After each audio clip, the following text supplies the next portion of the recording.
I don't post often unless something's been bothering me, and recently I've been seeing more and more creepy natalist advocacy, either by white nationalists, communists, religious nuts, or greedy business owners who know full well that the comfort of the wealthy relies on an abundance of the disadvantaged. Before I begin this video, I first want to bring us all up to speed for those of you not familiar with the term natalism. The simplest definition of natalism is the advocacy or practice of childbirth. Commonly, this definition is expanded to a political ideology of people who seek to increase birth rates and encourage or force people to have children become parents. Typically, they are motivated by political or religious reasons, and their opposite would be the child-free movement, which would be people who just don't want to have or raise children, or the similar stance of antinatalism, which hold that human procreation is a bad thing and they oppose it. There are more people on planet Earth than ever, and that number is still rising. Yet that apparently isn't enough for natalists to still demand that we all have children, regardless of whether or not we want them. In fact, they were pushing for non-parents to have children even when all the data accessible pointed to a human overpopulation crisis. And right now, natalists are coming up with that data that claims that human nations across the globe are facing deficits in birth rates to justify their position. Years ago, it was typical that the majority of natalists pressuring people to breed like rabbits were white nationalists or white supremacists. Non-whites were known for having significantly higher birth rates than white people because generally white people had higher quality education, whereas many non-whites were either uneducated or educated poorly. There is no shortage of studies that demonstrated that education tends to lead people to be more intelligent and to be aware that having children is a huge commitment to your money, time, and even your life. Being fully aware of that doesn't stop everyone.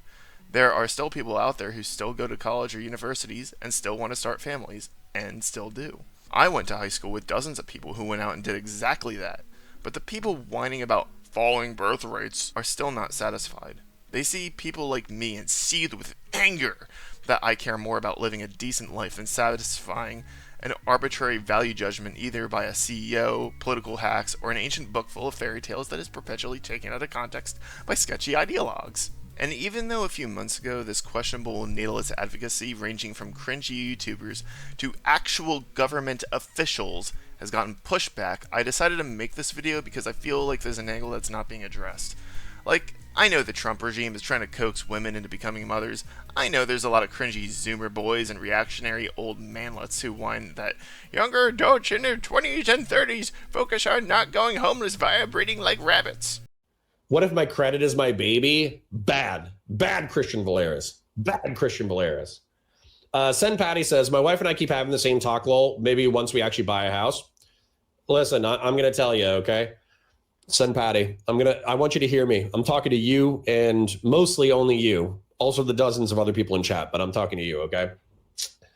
There's never going to be a right time to have a kid. Having a kid in an apartment is going to suck. And when you get a house, sure, if that's on your horizon. But if that's like a half a decade away, then don't worry about it, right? Start now. But the thing is, these natalists don't just demand young women breed like rabbits, they also shame any male who refuses to take part in their scheme to have children. And while it's understandable for women who are under pressure to focus on how it affects them, the way we men's rights activists focus on how it happens to us, I'm a little worried a wrong narrative is being spun here. There seems to be this attempt at a psyop to drill into our heads that the natalists are men in general and that anti-natalists are female in general. Why? Simple.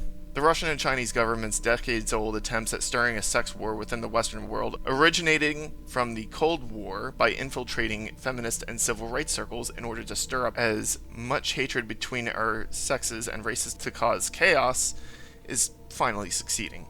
There are plenty of examples I can pull from to prove that this isn't a men versus women issue. It's a conflict of ideologies. For one, the antinatalism subreddit had a schism where a bunch of unintelligent misandrists who convinced themselves that natalism equals misogyny and antinatalism equals misandry. There are men who are pro-choice, and there are women who are anti-abortion. Sexists can't seem to wrap their heads around the notion that they can genuinely hold these positions. Using myself as an example, I've elaborated multiple times on my channel and elsewhere that the banning of abortion made me feel uneasy because I am well aware of the fact that the next civil liberties on the chopping block will be contraception and the choice to not have children. I am a biological, heterosexual man approaching the age of 30, and I do not want to have children. This is going to be a bit of a tangent, but please bear with me. It may be silly to bring up science fiction, but something about this situation reminds me of an episode from Babylon 5. Well, several, actually. Specifically how there was a terrorist group called the Home Guard that wanted to commit genocide against any sapient being that wasn't human. In other words, aliens who have intelligence and communication on par with humans. Basically humanoid aliens. Home Guard terrorists largely get captured and rounded up, and they were viewed by pretty much everybody as being lunatics. However, later on in the series, an ancient species nicknamed the Shadows, which would be our equivalent to the Illuminati, I suppose, puppeteers the human government and starts a government agency called the Night Watch, which continues the Home Guard's work, but only against alien species the Shadows deem to be too weak to inherit the galaxy. Such alien species would essentially be any that were historically oppressed and colonized by the Centauri Republic, the in-universe mixture of the British and Russian empires. And the Centauri are aliens, but they're aliens that the Shadows like, so they don't tolerate terrorism against them. For those of you who've never heard of the incel movement, here's an article for you to read to bring you up to speed. Back in April of 2018, one such incel outright admitted his motivation for murdering 10 people with attractive-looking men and women as his target. They're doing it, they're draping it in this political cause of like, well, that's why I'm murdering these people. But like, how the fuck would you try to address that? Like, what do you want to do? Pass a law that mandates that women fuck you? I mean, how ridiculous is that? It's basically a movement of angry incels, such as myself, who are unable to get laid. Therefore, we want to overthrow the Chads, which would force the Stacys to be forced to reproduce with the incels. Right. It's unfair that certain guys will not get any love and affection from girls. Okay. And what do you mean by certain guys? Such as me, that are very nice and act gentlemanly. Force the Stacys to be forced to reproduce with the incels, which would force the Stacys to be forced to reproduce with the incels. Right. What? Okay, so you say incels Involuntary. Think about how That's psycho what- that sounds. So That that's does sound just psychopathic. Short With the nice guy. form for I know. for fellas who No, Can't get laid. can't get Jesus Christ! Everybody rightfully reacted with disgust to Alec Manassian's comments and similar sentiments from incel websites. Fast forward to 2025, and governments and political movements across the world are talking about taking drastic measures to combat a supposed birth rate crisis. Sure, nobody really cares that the North Korean government is contemplating coercive measures. It's not really new for them.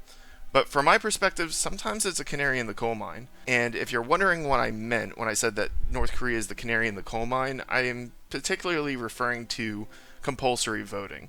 In North Korea, it's illegal to not vote, but it's illegal to vote for anybody except the candidates on the ballot that are approved of which there's only one per party. And there's only one party. And if you vote right in it someone else, you don't vote, you're in pretty hot water. There are countries like the United States, which is supposed to be the free world, where we now have politicians talking about implementing compulsory voting. And they come up with excuses, but let's be real, they're doing this because they think that it's going to increase the amount of votes their party gets. There are societies far less authoritarian that have isolated incidents of reproductive coercion at a lower courts level that shouldn't be ignored. The US government annuls any child marriage, such as when they would marry children against their will, whereas the Indian government won't challenge wedding vows made under duress.